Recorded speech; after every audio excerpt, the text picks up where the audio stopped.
mapagpalang hapon sa ating lahat, mga kapatid. Meron lang mga katanungan yung ating mga viewers, at lalo na sa mga hindi pa nakakaalam. May tanong sila, ang Diyos ba daw sa langit at Diyos sa lupa ay magkaiba? Now, sa mga viewers natin dyan, pwede kayo mag-comment. Ang Diyos ba sa langit at Diyos sa taas, Diyos sa lupa ay magkaiba? Sa palagay niyo po, mga kapatid, pag ginawa natin ganun, na pinalagay natin na ang Diyos sa langit at Diyos sa lupa ay magkaiba, parang lumalabas na mayroong dalawang Diyos. Sabi pa nga ng ibang tagapagturo na ang Diyos daw sa langit ay walang iba, yung Diyos Ama, at yung Diyos daw sa lupa ay yung anak na si Jesucristo. So ganun ba talaga ang sabi ng Bible? Ano ba talaga ang sabi ng Bible? So kung bigyan kayo ng tips, no? Salita ng Diyos, sabi ng Bible, Deuteronomy chapter 4:39.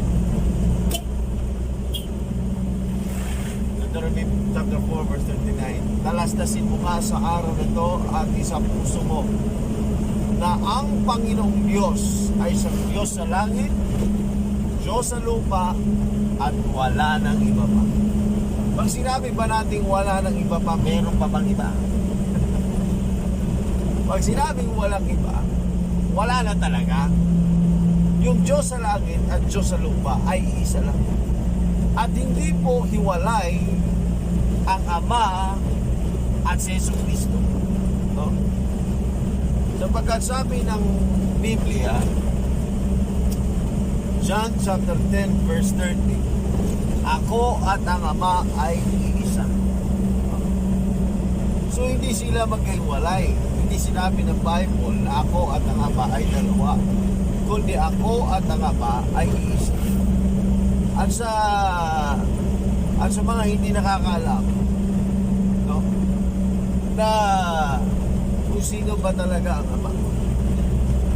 Ang Ama ay walang iba, si Jesus Christ. No? Si Jesus Christ, ang Diyos Ama na nagkatawang tao.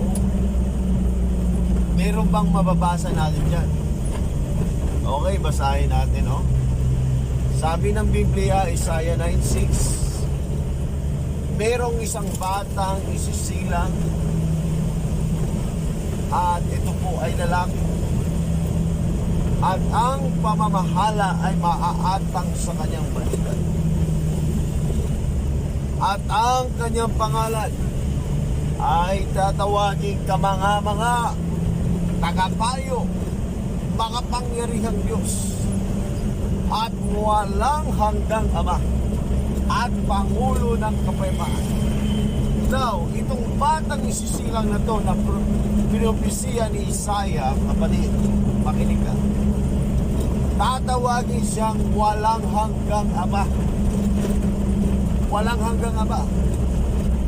Sabi ng Biblia sa Malakay chapter 2 verse 10, di ba't wala ba tayong isang Diyos at isang Ama? So sa Isaiah, sa Malakay chapter 2 verse 10, sinasabi doon na meron lamang iisang Ama. At kung meron lamang tayong iisang Ama, at yung bata na isisila ang natatawaging walang hanggang Ama, tinawag na walang hanggang Ama, ibig sabihin na si Jesus Christ ang nag-iisang walang hanggang Ama. Amen? Walang hanggang Ama. Pag sinabi ba natin walang hanggang Ama, ano bang ibig sabihin niya? May katapusan ba? Meron akong kausap, kapatid, ang gulo. Sabi niya, yung pagiging walang hanggang Ama ni Jesus ay sa lupa lamang yun. Ano ba talaga ang sinasabing walang hanggang Ama? Pag sa lupa may katapusan, no? Ano ba talagang kahit grade 1 ang tatanungin mo, pag sinabi mo walang hanggang ama, hindi lang yan sa lupa, maging man sa eternidad. Ang pagiging walang hanggang ama ni Jesus ay hindi lamang sa lupa, maging man sa eternidad.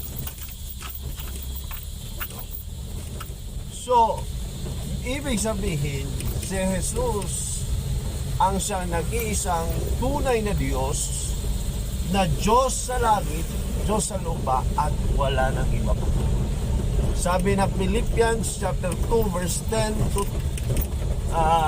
11, na sa pangalan ng Panginoong Hesus, ang lahat ng tuhod ay luluhod, maging man sa langit, maging sa lupa,